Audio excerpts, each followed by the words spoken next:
Kepler के ग्रहों की गति के पहले नियम के अनुसार प्रत्येक ग्रह की कक्षा एक दीर्घवृत्त होती है जिसके एक केंद्र पर सूर्य होता है।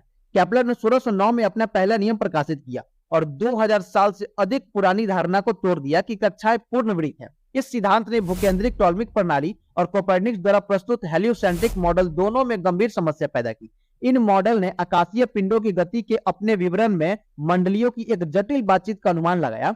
वृत्ताकार कक्षाओं के विचार को त्याग कर अंडाकार कक्षाओं के पक्ष में ग्रहों की गति के विवरण को सरल बनाया गया। केपलर के दूसरे नियम के अनुसार किसी ग्रह और सूर्य को जोड़ने वाली रेखा त्रिज्यीय वेक्टर समान समय अंतराल के दौरान समान क्षेत्रों को कवर करती है। अर्थात पेरिहेलियन पर जब ग्रह सूर्य के निकट होता है और इस प्रकार इसकी कक्षा का त्रिज्यीय वेक्टर छोटा होता है तो यह अपहेलियन की तुलना में तेजी से चलता है। पेरिहेलियन पर पृथ्वी की गति 30.29 किलोमीटर प्रति सेकंड है, जबकि अपहेलियन पर यह 29.29 किलोमीटर प्रति सेकंड है।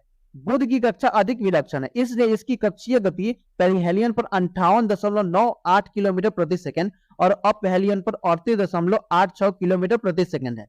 केपलर के तीसरे नियम के अनुसार किसी ग्रह की कक्षीय अवधि का वर्ग उसकी कक्षा के प्रमुख अक्ष के घन के समानुपाती होता है। इसका मतलब यह है कि सूर्य से दूर ग्रहों की परिक्रमा अवधि लंबी है। केपलर के तीसरे नियम के निर्माण में प्रमुख अक्षों के स्थान पर अक्सर अर्ध प्रमुख अक्षों का उपयोग किया जाता है, लेकिन इससे कानून की वैधता नहीं बदलती है। केपलर के नियम जो टाइको ब्रैच के खगोलीय अवलोकनों के डेटा पर आधारित थे, आकाशीय यांत्रिकी की नींव का प्रतिनिधित्व करते थे।